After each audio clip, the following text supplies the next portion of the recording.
Thank you, Liz, for inviting me to speak to the women's members of the Grange Golf Club.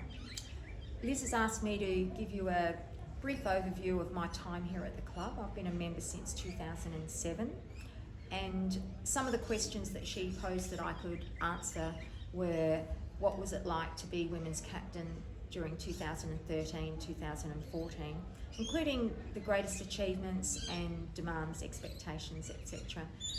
And when I thought about it, there's no greatest achievement when you're a captain, because you work with the Women's Committee, which is a subcommittee of the main committee, and certainly it's a team decision making. And I was very fortunate to have a wonderful president of Annette Taylor and a very supportive vice captain of Chris Tapp. Plus the girls on the committee were absolutely amazing. So we all worked really well together.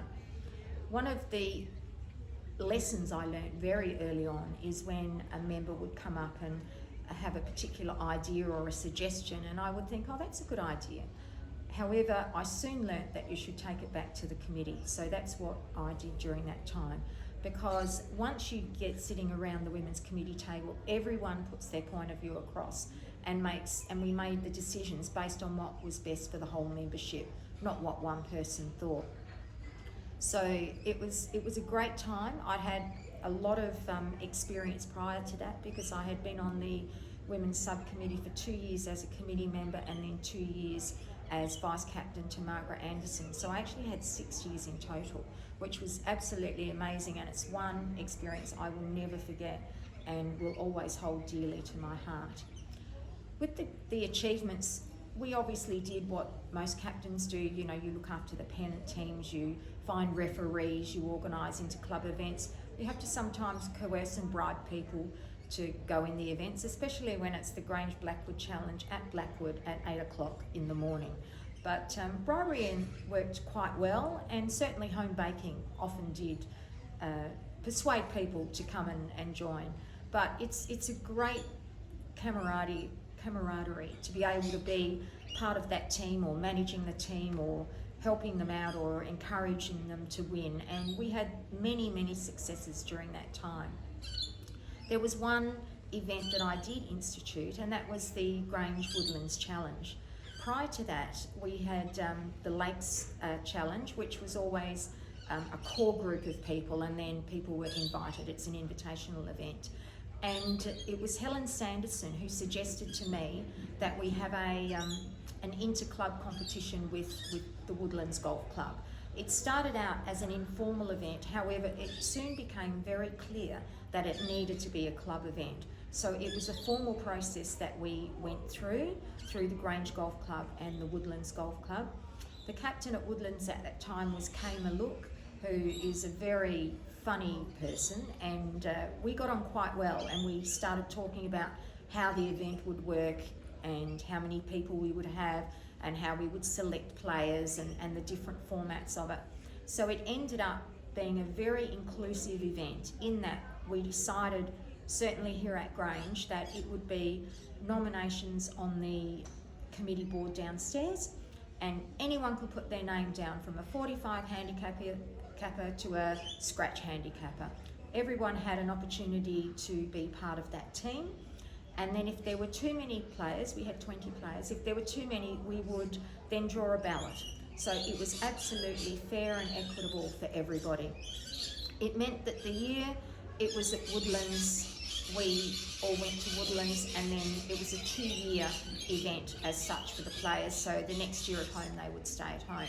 And after that, it would start again. That way it gave everybody the opportunity to be involved. And that challenge is still going now, which is fantastic. Although this year, because of COVID, of course it isn't happening because we are not going to Victoria.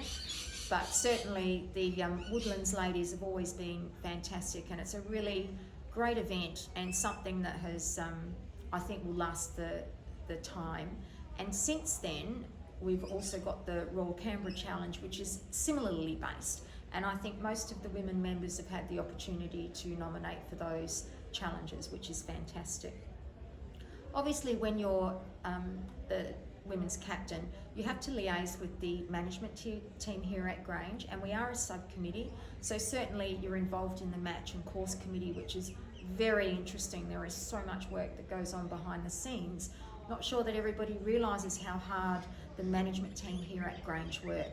They are very busy, very proactive, and certainly are open to all suggestions from the women's members through the women's subcommittee.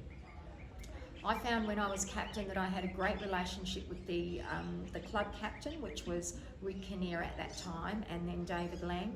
And certainly as women's captain, I tried to be around as much as possible. So I would always volunteer for the amateur events to be a scorer or a starter, come out for Comwire, hand out the balls, do the announcements if the club captain wasn't available. Twilight, the same thing. I think it's very important that you have a presence within the club, that people know you. Certainly you do get to know the women members, and that's a great advantage of being the captain. But it's good to get to know the male members as well, because we are one club, and it certainly is really important for them to be aware of who you are, and that you have a presence. You are just not there for the women, even though that is really what we do. So the other question that Liz said to me about was some standout situations at the club during my time here. And I think one of the ones that was a disaster was when we were trying to get the one club theme happening. And I think it was in 2013, and we decided that we would try and hold the club championships all together. In theory, it sounded like a good idea. We had the A grade men, the A grade ladies, B grade ladies, all at once. There was not a car park to be had. The tea times were terrible. Everybody complained. Nobody liked it. So it's really good to get that feedback, because that certainly didn't work. So since then, there's been a few changes, but certainly now we have our club championships held as one event with the finals all on one day, which creates a really good atmosphere amongst the club. But certainly not all the ladies are there with the men at all the time, but certainly on the finals they are there together, and I think that's a great outcome for the club. It's certainly a compromise from what we envisaged when we started, but like everything, not every idea goes down well straight away, and you do have to try and change things around. So one of the other questions was, Liz asked me about being involved in the Women's Australian Open, and I've been very, very fortunate to have been involved in the organising committee both times when it's been held here at Grange. And certainly I think each time we've learnt from our experience how to streamline the management of that event and how to manage our volunteers. Certainly the last time it was here at Grange, we had a great team. In fact, so much so that we still have lunches and dinners and times away and lots of good fun together. And it was ably run by obviously Chris Tapp, who did an amazing job, but with Zoe Dolling as well from Golf Australia SA branch. And she was instrumental in being able to liaise between Golf Australia and the actual club, because the first time when it was here, everything Golf Australia wanted, they had people running around in circles basically, and it was a waste of time. A lot of time was spent then that was unnecessary. Certainly the second time round it was much more streamlined, even though the software system was absolutely hopeless, and we spent a lot of time doing rosters. I was fortunate enough to be the blue team, and I had 180 volunteers to roster. So that's an awful lot of people. But what I can say is that, and we had a lot of members from the Grange Golf Club that volunteered for the blue team. And we weren't the special team. We weren't the walker scorers or the carry board holders or the IT people. We were the ones that were the hole marshals and the crossovers. And everybody was so helpful. The volunteers, they were just amazing. Nothing was too much trouble. They were always here on time, very grateful to do anything. It was a pleasure to be able to look after those people, and it was really great when I did get out on the course, which is not often when you're on the volunteer committee, but to see my blue team, because that's how I thought of them, out there and making sure that the spectators were kept away from the players and making sure that the crossovers were done correctly. And certainly they did a really, really amazing job. But it's a privilege to be involved in that, and I hope that I get another opportunity to do that. And of course, in the meantime, I volunteer at the other clubs when the Women's Open is here in Adelaide. And it's wonderful being a volunteer and not having to do the organising and, you know, checking your emails and your phone messages at 3 o'clock in the morning. So I have really, really enjoyed that, which has been fantastic. We also talked about being I'm on the main committee at the moment, and it is an absolute pleasure. The Grange Golf Club is so fortunate to have such a strong management focus, and especially during this COVID time. I think that is where the main committee has come into the fore. I don't think that people realise how much goes on behind the scenes with the committees and the subcommittees to keep the club functioning. I'm currently on the finance subcommittee, which I thoroughly enjoy, having run hospitals during my working life. So for me, a balance sheet and spreadsheets are absolute bliss. So I really enjoy that part of it. And I'm also chairperson of the House Committee. And we've got a great House Committee staff as well. So once again, it's a team process, and certainly, you know, you've got to learn from the experts like the chef and certainly Danny, who runs the hospitality area. So much experience, so much knowledge. But equally, you know, being on the main committee, you get so involved in everything that's going on, and it's a privilege. I'm actually up for re-election this year, and I will be re-nominating because I have enjoyed it so much, and I can't imagine not being involved in doing something with the committee. Liz also asked me what else I do apart from golf, and golf isn't my whole life, but certainly it's a big part of my life. My husband Scott's been a member here for over 30 years, so we do lots of holidays together, golfing holidays.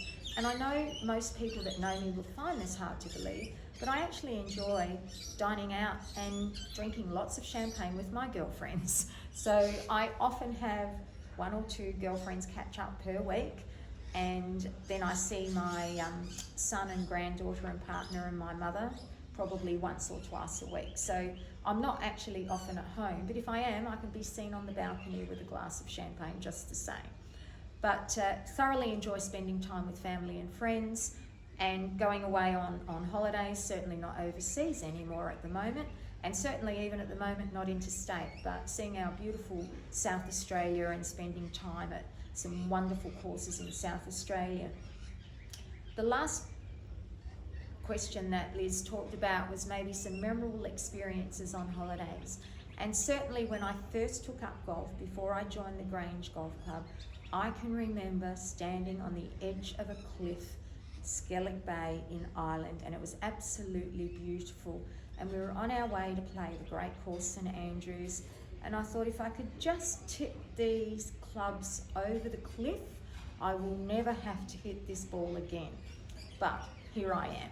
It was a wonderful experience going to England and playing golf, and my husband and I have had some wonderful golfing holidays, as I have with a lot of the group of girls that I've met here through the golf course.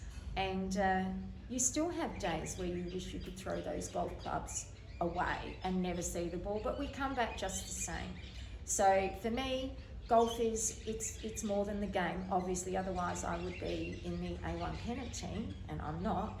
It is more about the social aspect, getting to know people, and certainly putting back into the club. We have got an amazing club, and we are very, very fortunate to be members here. So in closing, because I've been given the wind up by Liz, just like to say that if anyone has any issues or items they'd like to discuss at main committee, or just want to ask me about what happens at the main committee or the subcommittees, more than happy to speak to you anytime. So thank you very much.